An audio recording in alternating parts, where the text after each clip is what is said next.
This is gonna be weirder than usual. Jesse? I think you're underestimating how weird I can act. Oh. Whoa.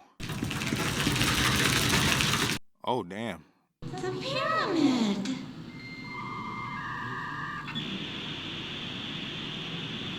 Yeah, y'all got it. Control's been out for the better part of a year now, right? So you're thinking, why is he covering this now? Nobody's gonna watch this. Why am I watching this? Why do I have this sudden urge to subscribe? Because I have to admit, this game is kind of fucking awesome. For the most part.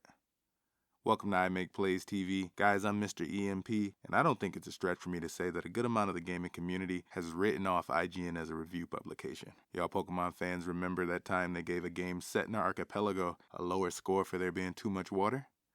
Or how about the time the internet caught one of their reviewers plagiarizing their takes on Dead Cells from a lesser-known source? Funny thing on that one, he'd later dare the internet to find previous instances of plagiarism attached to his name on IGN. The internet promptly handed him receipts.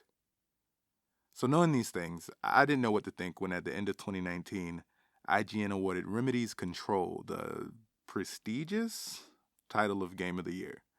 2019 had some bangers from some of the industry's heaviest hitters: Obsidian's Outer World, Capcom's Resident Evil 2, Kojima's Stork/UPS Simulator, From Software's Sekiro, Super fucking Smash Brothers. These were 2019's industry darlings, and one from 2018.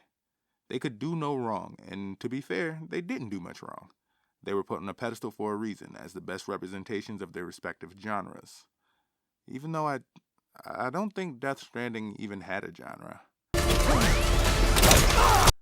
Honestly, a lot of times I wonder if Death Stranding was even a game. Look, I didn't know if I could trust IGN. I didn't know if I should trust IGN. Well, I knew that I probably shouldn't. But I knew a game like Control could slip under the radar for a good amount of people. That's sort of Finnish game developer Remedy's MO. That's their thing.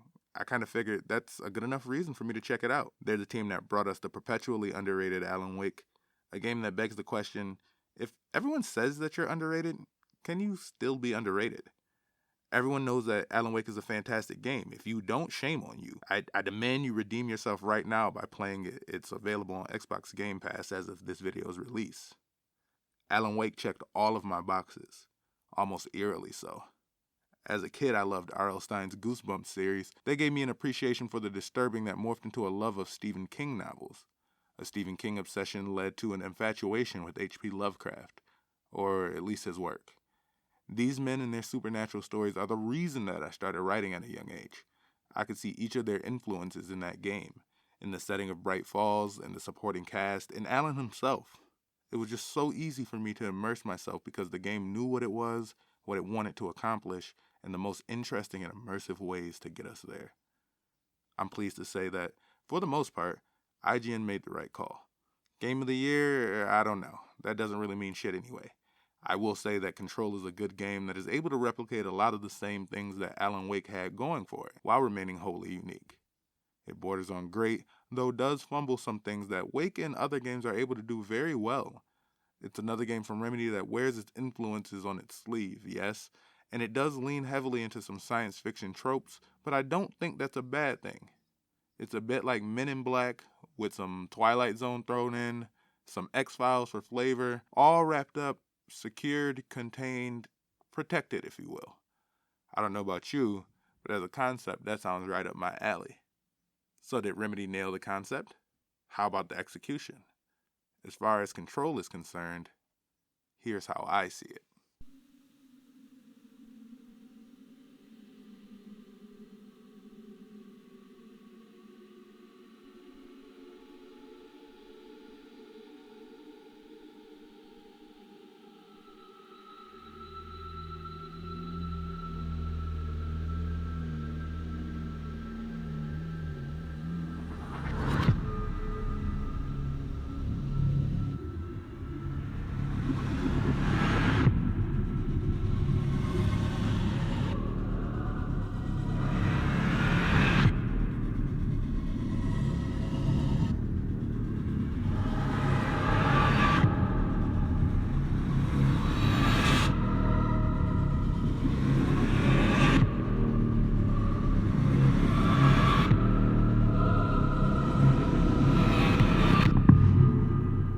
In Control, you play as Jessie Faden, a woman with a mysterious past defined by her childhood interaction with what is known as an object of power.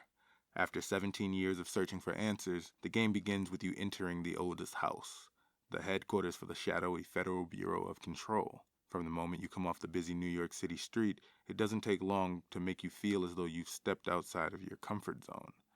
Even before you can get past the metal detectors, there's paperwork laying around going as far as to denounce any items considered iconic representations of an archetypal concept. That's a direct quote. The Federal Bureau of Control makes it very clear that inside of the Oldest House, they don't do normal. Unfortunately, the Bureau is facing a powerful internal threat that prevents Jessie from getting the answer she's looking for right away.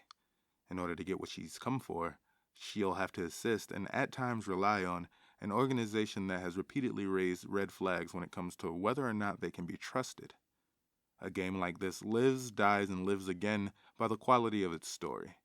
While gameplay is important, the narrative for Remedy titles like Max Payne, Alan Wake, and Quantum Break are the driving forces behind many fans' desire to know more and more about what's really going on. And there's always more going on than meets the eye with these games. Over at Remedy, they know that if you give all of the answers up too easily, nobody's going to be asking questions. They've seemingly mastered the art of drip-feeding content to players in order to present new layers of complexity to a world that is initially designed, from location to art style, to feel very familiar. I'll bring this familiarity back up again later. Things often come together in this game through the use of collectibles. If there's something mentioned even for a moment, chances are that there are things thrown around nearby that shed some additional light. We're given accounts of Bureau day-to-day, past Bureau missions, and insight into altered items. These really help the world feel alive in a way that many games don't bother to even attempt, though ultimately it doesn't feel like they matter at all in the grand scheme of things. Within an hour of play, I had gotten an achievement for finding 40 collectibles. That was the first of many achievements I got for collecting, so I can easily say that if collectathons are your thing, this game is for you. Some people may think it's overkill, though. If you're someone who likes to read everything available to you, be prepared to spend a good amount of time staring at official Bureau correspondence. Your goal is relatable, if not cliche. The missing family member thing has been done to death by every form of media you can think of. Still, who wouldn't want their brother back after 17 years? I'll give them a pass for that. Seems more like a MacGuffin than anything, an excuse to show up and raise hell. Once you do show up, things get pretty interesting pretty quickly. You're given a fancy gun, Oh, shit. You're the new director. title, and free reign over the building within a few minutes. An entity known as the Hiss has gotten loose and has been corrupting the Bureau. That includes both the agents and the Oldest House itself. The few people that have managed to hold out either don't have the answers you're looking for or refuse to help you until you help them. You've played video games before, you know how this works. These side characters they introduce throughout the game feel just as fleshed out as the environments. Each of them feels very different from one another, but decidedly real. Emily Pope and her cheery demeanor give way to a destructive determination to move up within the Bureau. Sentimentality is a weakness in situations like these, Jesse. That's Bureau 101. Langston's disarming normalcy actually makes me kind of like the guy. Let me know when the hiss are gone. I miss my desk. I have nothing bad to say about old boy. And Ati the janitor, There be work for the axe. Take them behind the sauna, jumalauta. the less said about him, the better. Ooh, and then we have Dr. Darling.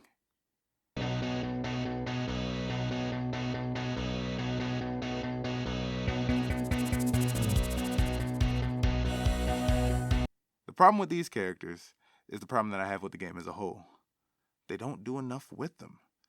I'm not going to say that I've played through every side mission and DLC that this game has to offer, but I will say that in the main campaign, these characters have their moments and then are largely forgotten about. They don't factor into things as satisfying as you would think, especially in a game where, like I said, little things frequently come together like puzzle pieces.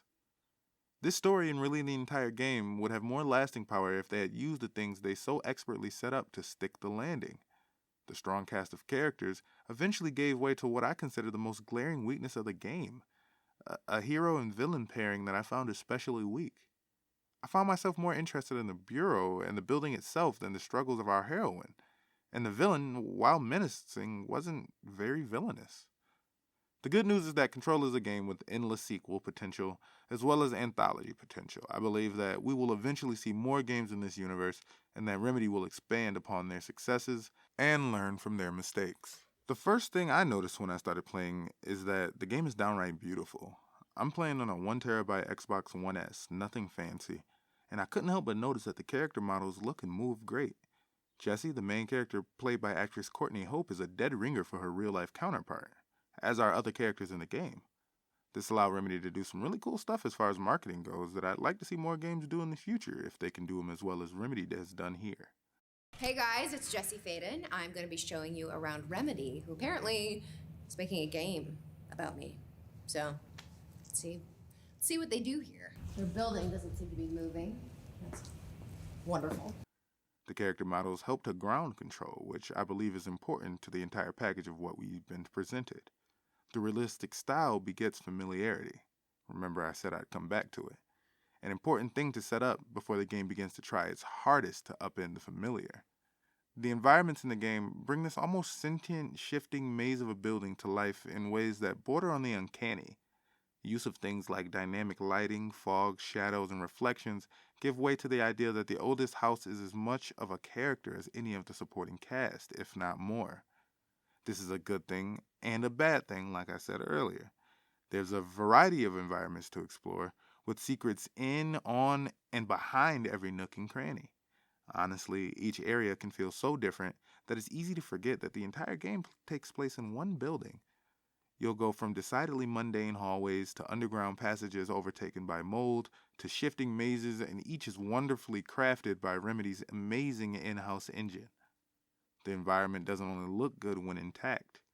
Just about everything can be destroyed, and boy is the destruction and the aftermath so satisfying. There's no way around it. You're going to trash this building, and when you do, you'll be surprised at just how nice the mess looks. Walls collapse, concrete crumbles, papers fly, and the metal bends as they all would in real life. The pieces each have a weight to them that the player can both see and feel as they lift objects into the air.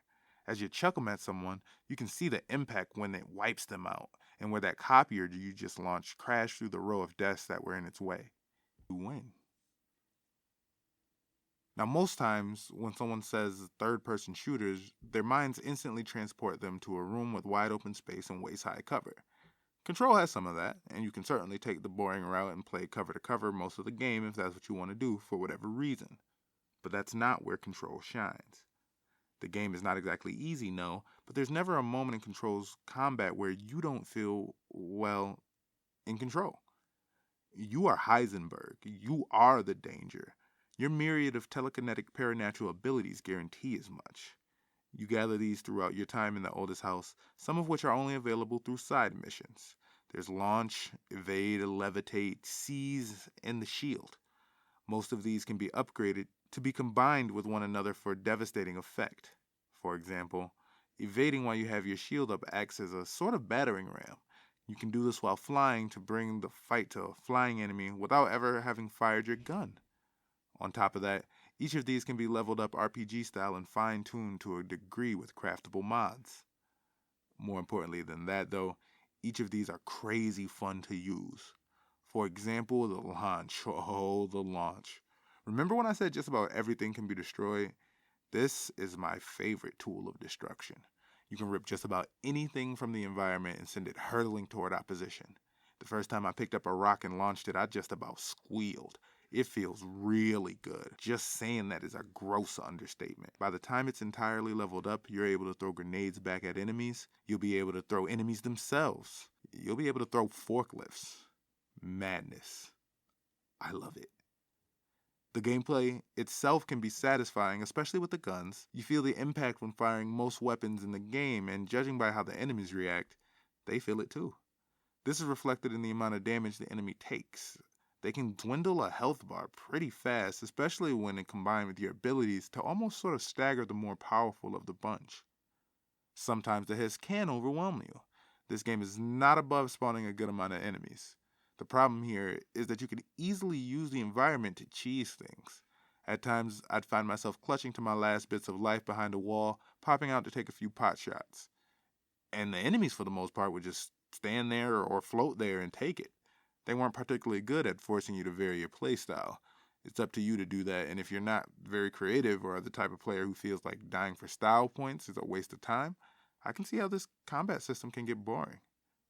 I did find myself wishing that the different weapon types were more distinguishable from one another. At the end of the day, everything boiled down to a different sort of pistol. Now, the enemies are varied enough in name, but not so much in role or design. There were normal baddies, and then more normal baddies, but this time with armor. There are heavies, and then there are heavies, but this time with armor. There are flying, and then... I'm sure you get the picture by now. In the main story, even the bosses were some variations of each of these, leading to almost run-of-the-mill encounters.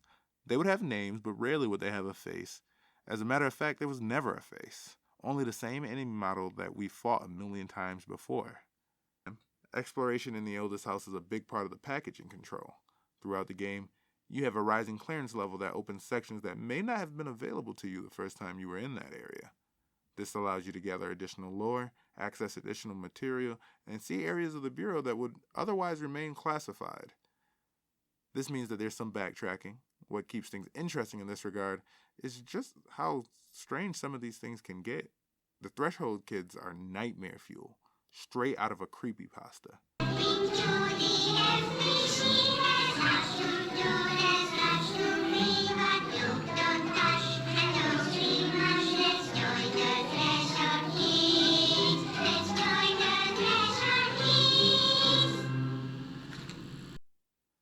Now, if I could use one word to describe the total package of Control, it would be atmospheric, though one word would make for a pretty shitty review. Like I said earlier about Alan Wake, Control knows what it is and what it wants to accomplish. You can see that Control has laid the groundwork for something far greater in scale. Where Control misses the mark is in the journey. Alan Wake took the most interesting twists and turns to tell Alan's tale, and I can't help but feel we haven't seen the most interesting things that the Federal Bureau of Control has hidden inside of the oldest house. That could be because, by the end, I was left wanting so much more. That's the sign of any good piece of media, yes, but in this case, I wanted more in the worst ways. I wanted more out of the side characters. I wanted to be able to relate more to the main character. I wanted to hate the villain more. I wanted more guns. I wanted more powers. I just wanted more. I'm going to go ahead and give Control an 8 out of 10, which is the general consensus. It's an enjoyable game that has a lot to offer gaming both right now and in the future. The concept is amazing and the execution is getting there. Given some more time and new tech, I'm excited to see what Remedy has going for us going forward. I hope it's more of this because this type of shit is right up my alley. Guys, thank you for watching today's video. Please like, comment, subscribe. I'm Mr. EMP, signing off today for I Make Plays TV.